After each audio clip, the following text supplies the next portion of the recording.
and foremost, we're going to talk about what happened to Jamie Raskin and AOC. So both of them were confronted, but they were confronted about two separate issues, and they were confronted separately. It just happened to happen that way.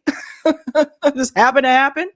But we're going to get started with Jamie Raskin first. So apparently, Jamie Raskin was actually hosting an event for his campaign launch. So obviously running for a re-election, and he was confronted by protesters at that event. These are pro-Palestinian protesters, and Chuck Modi actually was able to capture this footage. And this is exactly what needs to happen, you guys. Like, these congressmen should not just think they can walk into a re-election and not be held accountable, especially when it comes to something like genocide, right? So let's go ahead and get into the first clip of Jamie Raskin being confronted. This is wild. Here we go. All right. We're going to talk about it. Thank you for coming.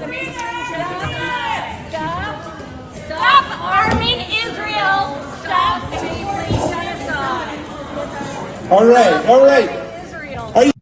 You know what I like about this? Because they were so bold. They were bold enough to actually stand in the front. They went up to the stage with the signs. And Code Pink has been known for doing this as well. A lot of times during these confrontations, we see people stand up in the audience and yell, because a lot of times they're actually not able to make it to the front of the stage, to be honest with you. Some of these people get tackled. I've seen people tackled. It's wild. But they actually made it to the front of the stage, and they're demanding that Jamie Raskin, not just him, but also pass this on to his colleagues, to stop arming Israel. Powerful statement there. Also, notice how we have moved on from just asking for a ceasefire and now also saying stop arming Israel, right? I'd say the next step is start demanding equality for the Palestinian people.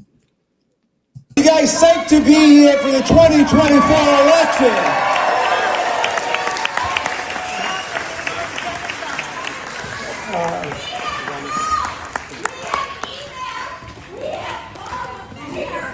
You know what? Let me just please leave her alone for a second. Let me just grab the bull by the horns. I'm sorry.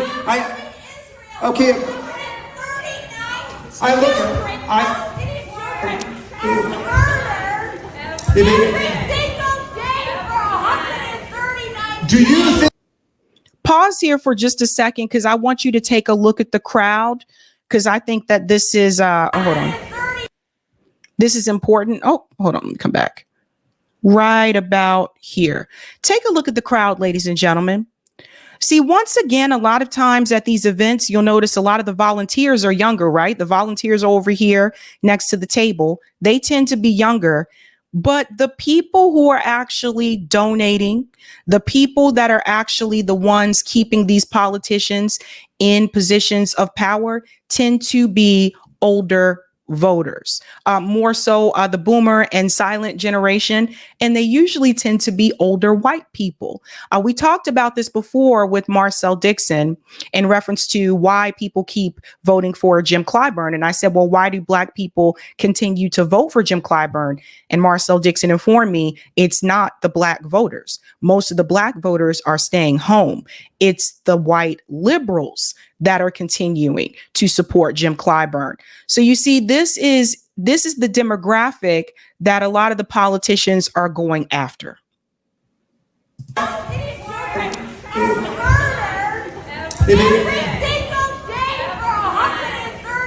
Do you think you're the only person who cares about people in Gaza and people in Israel? You think you're the only one? Okay, we've heard what you have to say.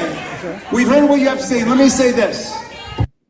You can't say that you care about the people in Gaza if you're arming Israel. If you're still sending weapons and funding to Israel, you can't say that you care about the people in Gaza, because the U.S. government is aiding that genocide that is happening in Gaza right now. Remember, they were the only country at the UN Security Council that decided to veto the ceasefire resolution.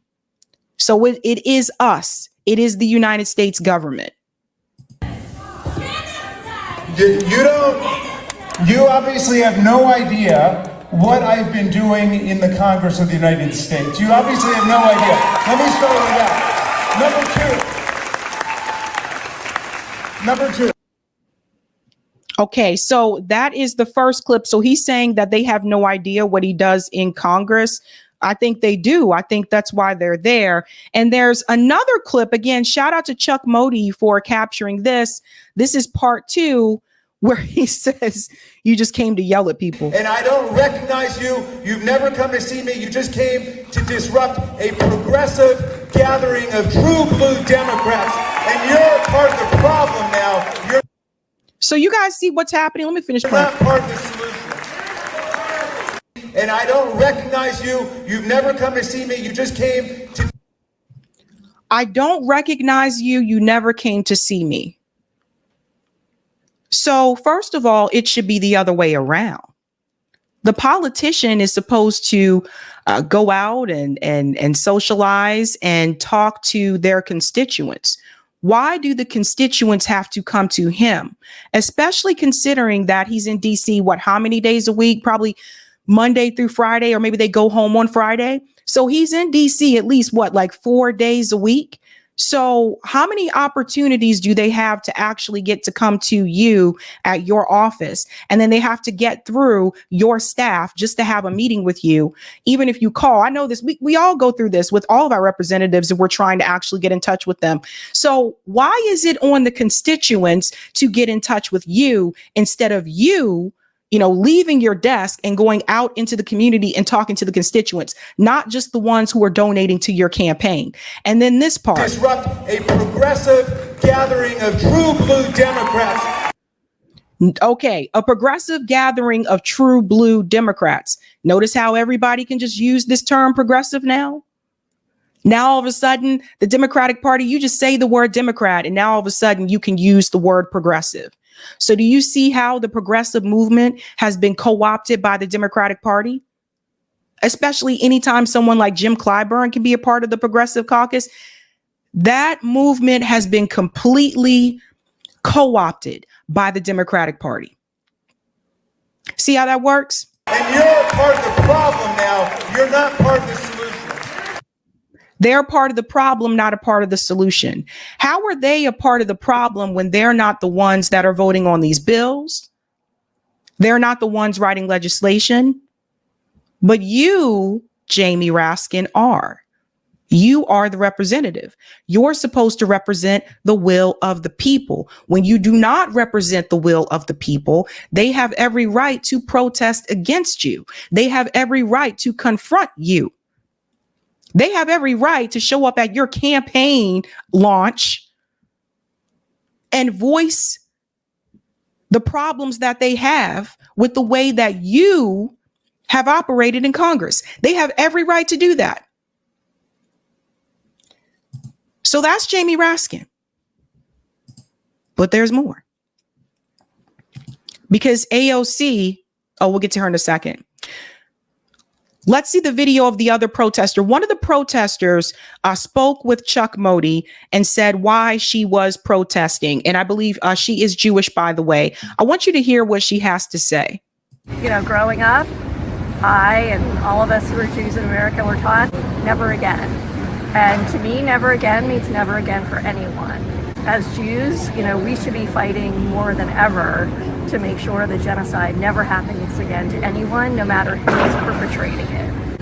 I highly recommend, if you haven't seen it, the movie Israelism, which describes how many American Jews are brought up. A lot of us have tried really hard to unlearn, a lot of us who are Jews, the propaganda that we were taught since we were children. I call upon all my fellow Jews to think about the values, think about Tikkun Olam, think about never again, and what your values really call you to do. Your values and our values as Jews should be calling us to fight tooth and nail with every fiber in our body, with every ounce of breath we have, to end genocide. Growing up. Okay, so I think that that's important for people to hear, because she's letting you know what she feels her responsibility is as someone who is Jewish. And I have to say, I think it takes a lot for those who are Jewish and anti-Zionist to actually show up to these events and stand up for the Palestinian people, because I'm sure that cannot be easy to do, considering, like, you know, the Zionist movement does not want them to stand up for the Palestinian people. It wants them to stand up for Israel. So I know I give them a lot of, cred and shout them out, because it takes courage to do that. Now, the AOC one, this is a separate issue. She's actually she's being confronted by multiple people. And the first person who stands up to confront her, he's actually running against AOC. And he announces that he is running against her, I believe, as a conservative.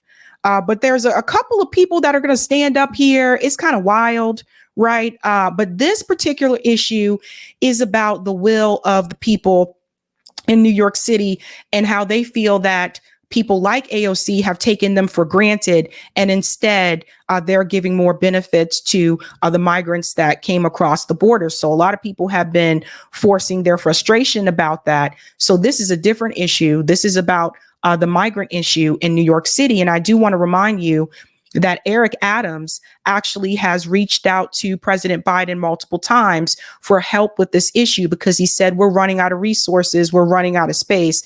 And apparently there's no help there from the Biden administration. So let's get into this one here. A lot of environmental justice provisions to clean air in our schools, and also to implement climate policy in the education space. In 2020, the CARES Act passed, and in 2021, we started to see a lot of different. Okay, so she's talking about the CARES Act in 2021. Remember what we said before about the CARES Act, how that actually helped corporations as well? Listen to this. My name is Yvonne J. I'm running for Congress against AOC. Get out of here.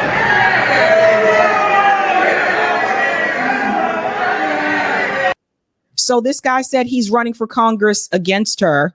What's also interesting is, wait till you see when this video actually pans all the way out, and wait till you see just how many people are in this room. That's what's really weird to me, is that AOC has difficulty getting in a bigger crowd now.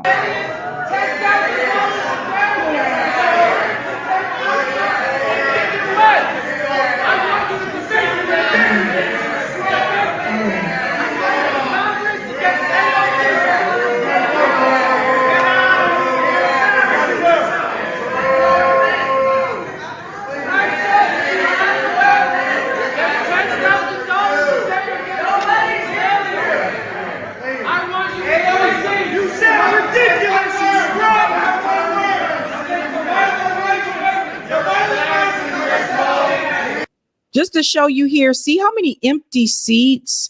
Look at this. This is how many people came to a meeting to see AOC. Interesting. Again, this is her district.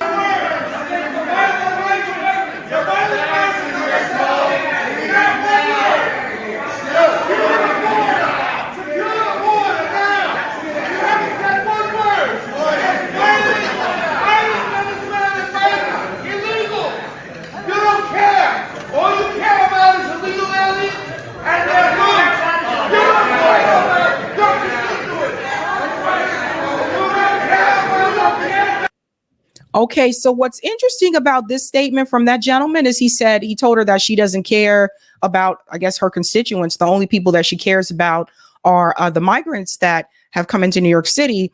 But what's interesting is AOC she flip-flopped on that issue. In the beginning, she was saying, yes, they should come in, yada, yada. And then when Eric Adams, he had opened up like a shelter for them with beds, etc. Then she pushed back and said, no, they should not come here. She has flip-flopped on that issue multiple times. Then she got criticized for making that statement. And then she said, we have to do what we can to help them. So I would say, in reference to what that guy is saying, I would actually call her out on flip-flopping and not being consistent on that issue, instead of just you want the illegal people to be here, etc. Because that's not something she really has control over. That's up to Mayor Adams. So I don't know where Mayor Adams is, but I'm pretty sure like he should be hosting some type of event so people can voice their frustration to him. But that's the other thing. I think people need to understand how the branches work, because she's in Congress, but Eric Adams is the mayor. But if you're going to come at her for this issue, I say come at her for flip-flopping, because she's done it twice.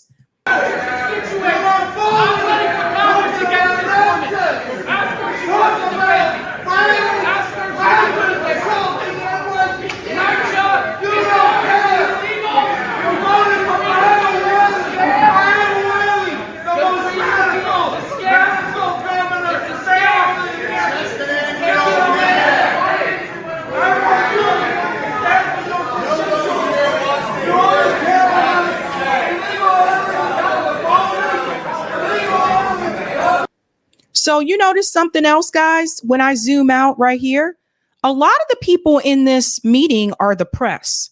And you can see the cameras as they kind of pan around here in the video.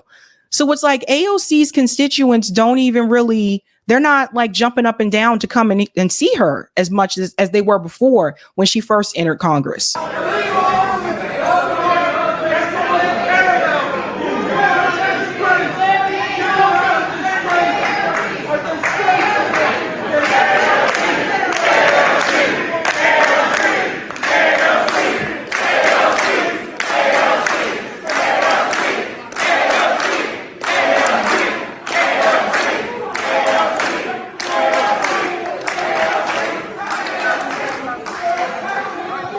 It gets crazier. Just wait for it.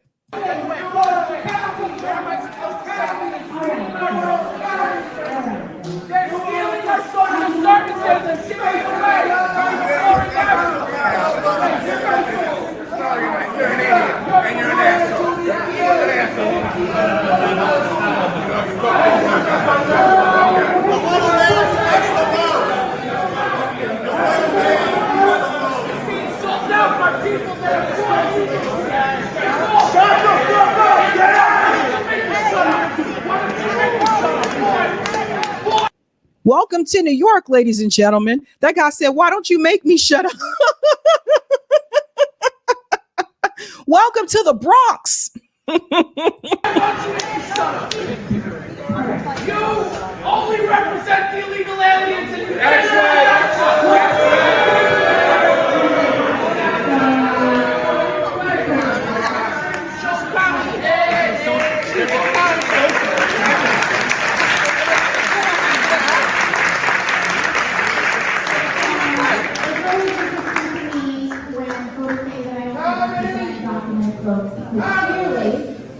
Clearly, this community, Astoria, Jackson Heights, also across the Bronx, clearly supports progressive immigration policy that welcomes all of our. But you didn't support it. You flip-flopped last year. That's the thing that kills me. Like, she flip-flopped last year.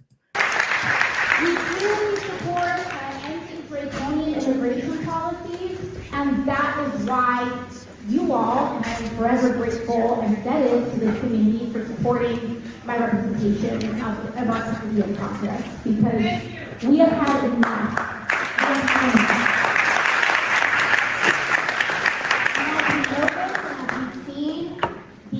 The voices that are anti-immigrant in this country are very, very loud, but they're very, very few. And we have to look around and realize how many of us are here in support of our neighbors, and an acknowledgement of the fact that virtually almost all of us are descendants of immigrants or indigenous people or enslaved people as well. And so I thank you all so much. Let's move it on. Yeah, very well scripted there for AOC. I say this, I think instead of kicking people out, I think it's just best just to talk to them and, you know, like talk to them, like respond. She did the same thing when Jose called her out for voting for the funding for Ukraine, and she's supposed to be against that, etc. So I say, instead of dragging these people out, let the politician actually respond to them, because that's the thing. Like, those are her constituents. They have a right to confront her, especially if they feel that she's not doing what she said she would do when she ran for office. And then in return, it is her job as a politician to be held accountable by her constituents and also to respond to them. And multiple times when she has been confronted, is not willing to do so. Now, some say that's not the proper way to do it. Some say, why not just come by her office? Well, I've spoken to people that live in her district that have tried just that, and they get the runaround every time. You can't bring her on to left independent media, because she won't come on to left independent media, because she knows that she's going to have her ass handed to her, because people are very frustrated and upset. Instead, she'll go chat it up with the bros over at Pod Save America.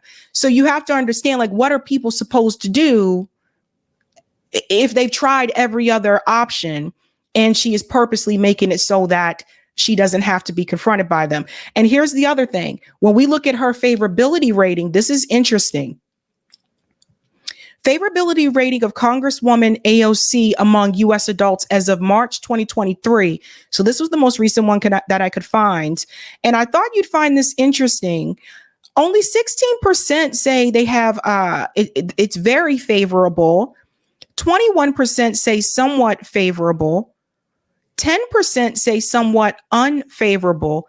But this is the highest here. 33% say very unfavorable opinion of AOC, and 20% say that they don't know. So for the people who have been saying that AOC should run for president, etc., once she is of age, I want you to pay attention to her favorability rating. Like, her and Nancy Pelosi, they both have this problem. So it is obvious that people are not too happy with her. And I'm sure that has to do with some of the ways that she has chosen to vote. So we are seeing more people confront politicians. We are seeing more people be more vocal, and people have just had enough. And you have every right to hold your representatives accountable. And they have to know that you don't owe them your vote, and that you don't have to vote for them again, right?